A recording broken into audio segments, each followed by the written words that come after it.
Hello, good evening आप सभी को। मैं तोशी मिश्रा आप सभी का स्वागत करती हूँ आपके अपने यूट्यूब चैनल उड़ान मास्टर क्लासेस में। आज हम लोग फिर आपके साथ आ गए हैं एक वीडियो आपकी इंग्लिश क्लास के ऊपर लेके।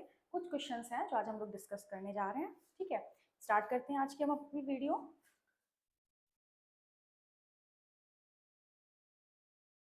आपका जो पहला क्वेश्चन है, अपने क्वेश्चन फर्स्ट पे आते हैं। पहला क्वेश्चन है आपका, choose the appropriate conjunctions for the following sentence. ठीक है, आपका जो क्या कहते हैं यहाँ पे क्या करना है, आपको कहते हैं सही कंजक्शन यहाँ पे यूज करना है। ठीक है, तो यहाँ पे आपका क्या है sentence, strike the iron dash it is hot. ठीक है, ये एक ये जो सेंटेंस है ये एक कहावत है। जैसे आपने कहावतें सुनी होगी, स्ट्राइक द आयरन, थोड़ा सा समझ में आ रहा होगा। चौके पर मौके पर चौका मारना, सॉरी मौके पर चौका मारना। ठीक है, तो ये क्या है, strike the iron dash it is hot. तो ये जो कहते हैं हमारी जो हिंदी कहावत है उसको इंग्लिश में क्या कहते हैं, इंग्लिश में यहाँ पे दिया हुआ है और इसमें आपको सही कंजक्शन यूज करना है। आपके ऑप्शंस हैं एज, ऑप्शन बी है वाइल, ऑप्शन सी है अनलेस, ऑप्शन डी है सो। तो यहाँ पे हमारा क्या कहते हैं क्या यूज हो जाएगा, स्ट्राइक द आयरन वाइल, यहाँ पे यूज होगा आपका वाइल। ऑप्शन बी यहाँ पे यूज करेंगे वाइल इट इज स्ट्रॉन्ग। ठीक है, नेक्स्ट क्वेश्चन पे आते हैं अपने।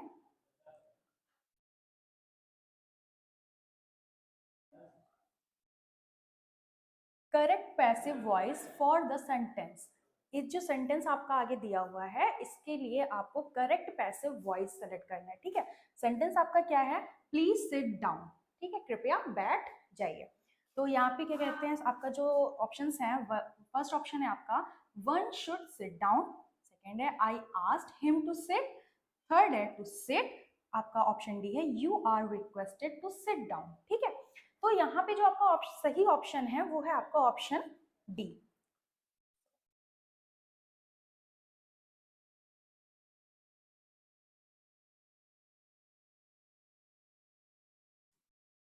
जो आपका ऑप्शन सी है, सॉरी डी है, वो सही है। यहाँ पे आपका ऑप्शन डी जो है वो सही है। क्यों ये सही है, यहाँ पे you are requested to sit down. ठीक है, ये एक पैसिव वॉइस का इम्परेटिव सेंटेंस है। ठीक है, पैसिव वॉइस में इम्परेटिव सेंटेंस का पैसिव वॉइस है। यहाँ पे जो रूल लगा हुआ है वो आपका क्या है, you plus are plus requested plus to plus verb की फर्स्ट फॉर्म। यहाँ पे क्या लगा हुआ है आपका, यू प्लस आर, यू के साथ हमेशा आर लगता है, ये सभी को पता होगा, प्लस रिक्वेस्टेड। ठीक है, requested plus to plus verb की फर्स्ट फॉर्म। ये आपका इम्परेटिव सेंटेंस जो होता है उस इम्परेटिव सेंटेंस की क्या कहते हैं पैसिव वॉइस का फॉर्म, वो है रूल है। ठीक है, पहुंचते हम अपने नेक्स्ट क्वेश्चन पे।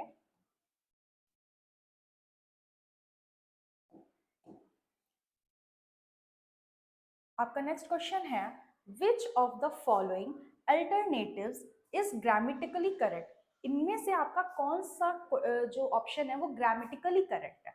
तो यहाँ पे पढ़ लेते हैं एक बार। ऑप्शन फर्स्ट जो है हमारा, bread and milk are wholesome food. ठीक है, bread and milk are wholesome food, bread and milk is a wholesome food, bread and milk are a wholesome food. Option D है bread and milk will be a wholesome food. ठीक है, तो यहाँ पे अब बहुत से लोगों का ये आ जाएगा कि जब ब्रेड और मिल्क दो चीजें दी हुई हैं तो यहाँ पे इज तो होगा ही नहीं, यहाँ पे क्या होगा आर। लेकिन ये गलत है, जहाँ पे क्या कहते हैं आपकी पेयर में चीजें लिखी होती हैं वहां पे हमेशा इज यूज होता है। ये क्या कहते हैं कोई प्लूरल फॉर्म में नहीं लिखा हुआ है, ये सिंगल सिंगल फॉर्म में पेयर में लिखे हुए हैं, इसलिए यहाँ पे इज लगा हुआ है। तो आपका ऑप्शन कौन सा सही होगा, ऑप्शन बी वाला। ठीक है, नेक्स्ट क्वेश्चन पे आते हैं अपने। The use of technology to enhance the learning process is called dash in education। ठीक है, तो इसमें आपका ऑप्शन ए है आईटी, बी है इंफॉर्मेशन टेक्नोलॉजी, सी है आईसीटी, डी है कम्युनिकेशन टेक्नोलॉजी। तो इसमें जो आपका ऑप्शन सही है वो है आपका option C. Option C, option C का कहते हैं फुल फॉर्म होता है इंफॉर्मेशन एंड कम्युनिकेशन टेक्नोलॉजी। ठीक है, नेक्स्ट क्वेश्चन पे आते हैं अपने।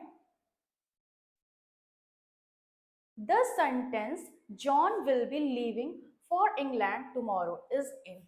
ठीक है, ये जो आपका क्या कहते हैं एक सेंटेंस दिया हुआ है, कौन सा सेंटेंस है? ठीक है, तो आप लोग ध्यान देख ही पा रहे होंगे यहाँ पे, इसी से समझ में आ जाएगा कौन सा सेंटेंस है।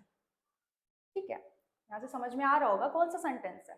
विल बी पास्ट में नहीं लगा होता है, विल प्रेजेंट में नहीं लगा होता है, विल प्रेजेंट परफेक्ट में नहीं लगा होता है, किसमें लगा होता है? फ्यूचर में। साइड सी बात है, विल लगा है तो फ्यूचर का ही होगा और फ्यूचर का परफेक्ट होगा। ठीक है, फ्यूचर का परफेक्ट सेंटेंस होगा। ठीक, यहाँ पे कौन सा आपका क्या कहते हैं वो लगा हुआ है, यहाँ पे आपका रूल लगा है सब्जेक्ट प्लस विल बी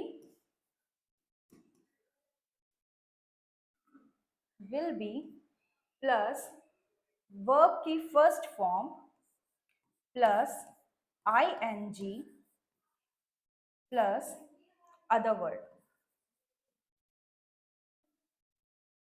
ठीक है, ये हो गया आपका। इसमें क्या कहते हैं आपका फ्यूचर परफेक्ट में सेंटेंस जो है वो आपका फ्यूचर परफेक्ट में है। वो कैसे पता चल गया? क्योंकि विल लगा हुआ है। पास्ट प्रेजेंट और प्रेजेंट परफेक्ट में विल नहीं लगता है। ऐसे ही आपको समझ में आ गया फ्यूचर परफेक्ट क्या है और क्यों लगा है, यहाँ पे पूरा ये आपका रूल लिखा हुआ है। ठीक है,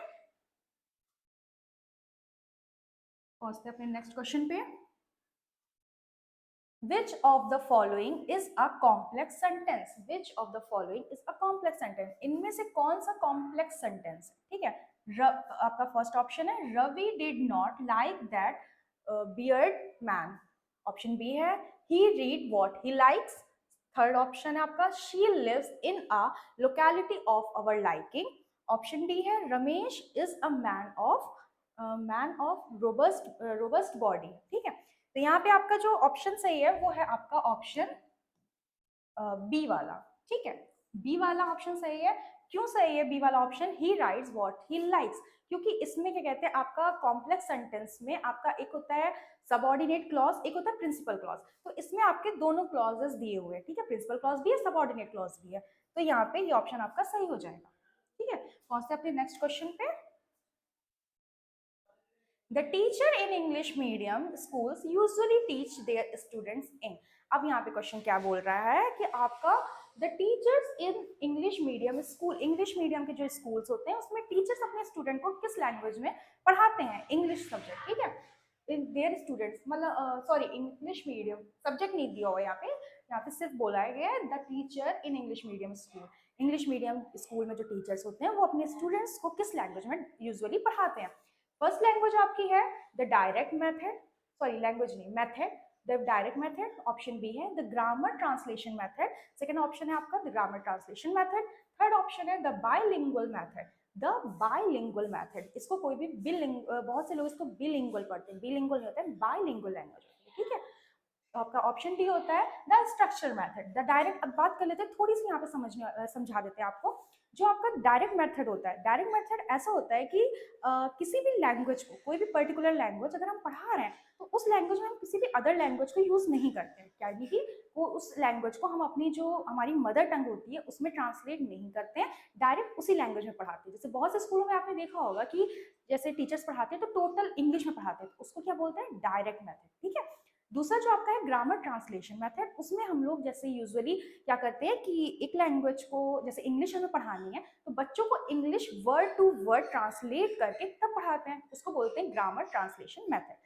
थर्ड आपका होता है बायलिंगुअल मेथड। बायलिंगुअल मेथड को ग्रामर ट्रांसलेशन मेथड से बिल्कुल कंफ्यूज मत करिएगा, क्योंकि बायलिंगुअल और ग्रामर ट्रांसलेशन मेथड जो होते हैं दोनों बहुत अलग होते हैं। बायलिंगुअल मेथड में हम लोग क्या करते हैं, जैसे कोई भी चीज को वैसे तो हम लोग प्रॉपर डायरेक्ट मेथड से पढ़ाते हैं इंग्लिश, जैसे अब हम एग्जांपल लेते हैं इंग्लिश सब्जेक्ट को, इंग्लिश को हम लोग डायरेक्ट मेथड से ही पढ़ाएंगे। लेकिन जहां पे हमें ये लगता है कि बच्चे को ये चीज समझ में नहीं आ रही है, ठीक है, तो उतने पार्ट को हम लोग उसे हिंदी में या उसकी जो भी मदर टंग होती है उसमें कन्वर्ट करके उसको पढ़ाते हैं। ठीक है, तो ये आपका आ जाता है यहाँ पे बाइलिंगुअल मेथड। ठीक है, इसमें कंफ्यूज मत होइएगा। इसका जो सही ऑप्शन होगा वो है आपका ऑप्शन ए। ऑप्शन ए जो आपका है वो सही है, क्योंकि जो इंग्लिश मीडियम स्कूल्स होते हैं उसमें टीचर्स क्या कहते हैं इंग्लिश ही लैंग्वेज में आपको पढ़ाती हैं, कोई भी ट्रांसलेट नहीं करती हैं, कोई भी मतलब ट्रांसलेशन उसका नहीं करती हैं, डायरेक्ट उसको इंग्लिश में ही पढ़ाती हैं। ठीक है, नेक्स्ट क्वेश्चन पे आ जाते हैं अपने। Find out the subjects in the following sentence. अब इसमें क्या कहते हैं, सब्जेक्ट ढूंढना है, ठीक है।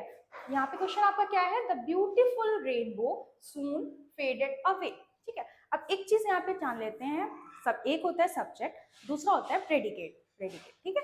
सब्जेक्ट, सब्जेक्ट मतलब जिसके बारे में बात हो रही है, और प्रेडिकेट मतलब जो बात हो रही है, ठीक है। सब्जेक्ट का मतलब होता है कि जैसे यहाँ पे कोई भी इंसान हो सकता है, कोई भी चीज हो सकती है जिसके बारे में बात हो रही है, ठीक है। प्रेडिकेट उसके बारे में जो बात हो रही है उसको प्रेडिकेट में रखेंगे, ठीक है। तो यहाँ पे आ गया आपका the beautiful rainbow soon faded away, तो यहाँ पे आपका क्या हो जाएगा, यहाँ पे आपका क्या हो जाएगा, द ब्यूटीफुल, नहीं, ऑप्शन ए आपका है द ब्यूटीफुल, ऑप्शन बी है ब्यूटीफुल रेनबो, ऑप्शन सी है रेनबो फेडेड सून अवे, और ऑप्शन डी है आपका द ब्यूटीफुल रेनबो। तो यहाँ पे आपका ऑप्शन सही होगा ऑप्शन डी वाला, ठीक है। ऑप्शन डी क्यों सही है, क्योंकि आपका जितना ये जो इतना पार्ट है, ठीक है, ये इतना पार्ट आपका सब्जेक्ट में आता है, और ये जो सून फेडेड अवे है ये आपका आता है प्रेडिकेट में, ठीक है। चलिए अपने नेक्स्ट क्वेश्चन पे पहुंचते हैं हम लोग। नेक्स्ट क्वेश्चन है supply the correct article in the following sentence, ठीक है। यहाँ पे अब आपका आ गया है supply the correct article in the following sentence. Raghu is dash one eyed man. अब यहाँ पे कौन सा आर्टिकल यूज होगा, तो बहुत से लोग सोच रहे होंगे यहाँ पे यूज होगा एन, ठीक है। ऑप्शन आपके जैसे दिए हुए हैं, फर्स्ट ऑप्शन आपका ए है, सेकेंड आपका एन है, थर्ड दा है, फोर्थ आपका सम है, ठीक है। तो यहाँ पे बहुत से लोगों को लग रहा होगा कि यहाँ पे आपका ऑप्शन हो जाएगा क्या कहते हैं एन। एन क्यों होगा, मुझे भी पता है क्यों होगा, आप लोग को सोच रहे होंगे, क्योंकि यहाँ पे जो यूज किया हुआ है, यहाँ पे जो आपका वर्ड लेटर यूज है वो है आपका ओ, ठीक है। ओ वॉवल में आता है, ठीक। जब लेकिन जब ये इसको हम प्रोनाउंस करते हैं, जब इसको बोलते हैं वन, वन बोलते हैं, तो यहाँ पे जो हमारी साउंड आ रही है वो साउंड कौन सी आ रही है, कंसोनेंट्स की। एक होते वॉवल्स, एक होते कंसोनेंट्स, तो इसमें जो हमारी क्या कहते हैं प्रोनाउंसिएशन करने पे जो साउंड आ रही है वो कंसोनेंट्स की आ रही है। तो यहाँ पे एन का यूज तो नहीं होगा, यहाँ पे यूज हम लोग करेंगे आ का, ठीक है। Raghu is a one eyed man, ठीक है। इतना समझ में आ गया क्यों करेंगे, क्योंकि यहाँ पे साउंड जो है, साउंड आ रही है वो कॉन्सोनेंट्स की आ रही है, ठीक है। ध्यान रखिएगा इस चीज को। पहुंचते हैं नेक्स्ट क्वेश्चन पे अपने। नेक्स्ट क्वेश्चन है आपका which of the following word is plural, इसमें से कौन सा प्लूरल वर्ड है। तो यहाँ पे ऑप्शन दिए हुए हैं, फर्स्ट है चाइल्ड, सेकेंड ऑप्शन है आपका कैटल, ऑप्शन सी है सेक्शन, ऑप्शन डी है सॉल्यूशन, ठीक है। तो जैसा कि आपको इतना पता है, चाइल्ड मतलब बच्चे के लिए यूज करते हैं, और कैटल मतलब पशु, और सेक्शन मतलब कि भाग होता है, और सॉल्यूशन मतलब हल, ठीक है। तो यहाँ पे जो सही ऑप्शन होगा प्लूरल, आपको कौन सा लग रहा है, क्या हो सकता है।